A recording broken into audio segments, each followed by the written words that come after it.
maamulka gobolka Awdal iyo degmada Borama oo ay wixiliyaan mas'uuliyiin kala duwan oo isugu jira qurbo joog iyo isuduwayaasha laamaha dawladda ee gobolka Awdal ayaa waxay maanta si rasmi ah shaqo uga bilaabeen garoonka diyaaradaha ee Aadan Isaaq Airport Borama kaas oo ay qaybaha kala duwan ee bulshada gaar ahaan shacabka gobolka Awdal ay u qabeen baahi saameyn leh. ugu horeyn waxaa munaasabadaasi ka hadlay maamulka gegada diyaaradaha ee degmada Borama waxayna sheegeen inay shacabka u ballan qaadayaan inay heli doonaan adeegyadii garoonka diyaaradaha ee Borama.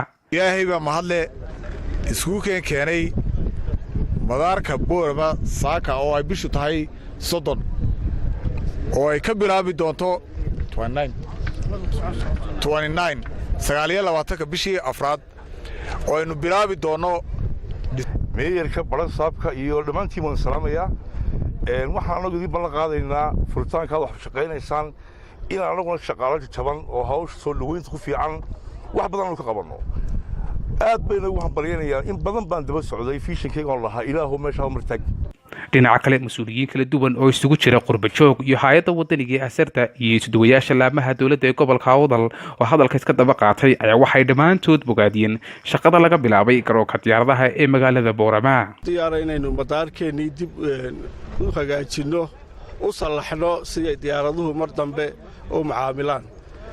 anagu asarda ahaan roolka aan ku yeelanayno wuxuu noqonayaa wixii farsamo ah iyo wixii qalababa inaanu dhammaanteen maanta garoonkani taariikh dheer ayuu leeyahay. waxaan xasuustaa 88-89kii UNHCR maraan ka shaqaynayna inuu ahaa garoonka ugu muhiimsan ee hay'adaha caalamiga isticmaali jireen. garoonkani in badan baa dhagax la dhigay, in badan baa laga hadlay, in badan bay quluubta qurbo joogta iyo dadka gobolka degan ay aad uga hadleen oo ay jecel yihiin in wax laga qabto. waxaan rajaynayaa maanta oo aan dhammaanteen rajaynaynaa in ay taariikhdu tahay 29 bishii afraad 2019 waxa aynu joognaa garoonkii diyaaradaha ee magaalada Borama. waxaan rajaynaynaa insha Allah inuu garoonkani shaqadiisii dib u bilaabo.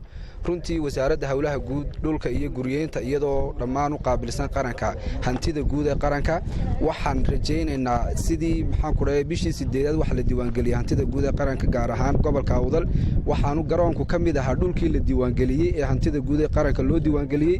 waxaan rajaynaynaa anagu intii aanu diiwaangelinay ee uu xad iyo dhul lahaa garoonkaasi ee la diiwaangeliyay in sideeda loo ilaaliyo wasaaraduna roolka ay ku leedahay ay ka gudato. ugu dambeyn maamulka gobolka Awdal iyo degmada Borama oo dhinaca goobtaasi ka hadlay ayaa waxay faahfaahin ka bixiyeen qorshaha lagu dhisayo gegada diyaaradaha ee Aadan Isaaq Airport ee magaalada Borama. waxa ayna sheegeen oo waliba maanta ku dhiiran war wixii kale looga baahan diyaar baa u nahay airportku ma dhismaya. idinkuna suuqa waxaad ka tiraahdaan waa lagu soo durkay caynka waxba lagu soo durktaa waa cadeeyna horta qurbo jooga mid baan faraynaa. waxaan leenahay maanta dhaqaalaha gacantiina wixii ku jira kullee waa kuma wada jirta anagu leen baan haynaa wixii gacantiina ku jira inaad u hurtaan dalkiina laga doonaya. sida wasiirkii hore uu sheegayay waa wixii madaxweynaha iyo madaxweyne ku xigeenku hortiina ka ballan qaadeen ee intiina aanan hor joogna daawanayseen markii xilka loo tirinaya ay ballan qaadeen. hadday airportada tahay hadday wadooyinka tahay reer Borama labada xanuun ee ugu weyn ee maanta haya waxa weeye ee ay u baahan yihiin in laga daweeyaa wadada Djibouti iyo Borama isku xidhaysa iyo airportka. airportkii waanu bilownay maanta. haddii aad oran jirteen dawladda hoose cashuurun bay gurtaa wuxuun bay cuntaa lacagtii baanu gelinayaa hadda taasi marxad ka ahaada. waa wax lagu farxo runtii. waxaan doonaynaa laamiga isku xidhaya magaalada iyo airportkana inaan dhamaystirno. asardana tallaabadii iyo roolkii ugu wanaagsanaa bay ka qaadatay qalabkii bay nagu caawiyeen alayhi wasallam. waxa ilaahay nagu mahadnaqaynaa inagu maanta taagan madaarkii magaalada Borame oo aynu doonayno inaanu ka bilaawno kaga akhrisanayno sidaynu u bilaabi hayn shaqadiisii ambayn loo banayn lahaa oo loogu diyaargarayn lahaa inay diyaarada yimaadaan. horta waa alxamdulillah. markaan imi baa waxa laygu bilaabay khilaaf ka jira halkan markaa waxbaad ku dhiirataa. waan ku dhiiran waayo qole halkay sir taagtay oo waxay yidhahdeen airportka markaa warramaan hayo.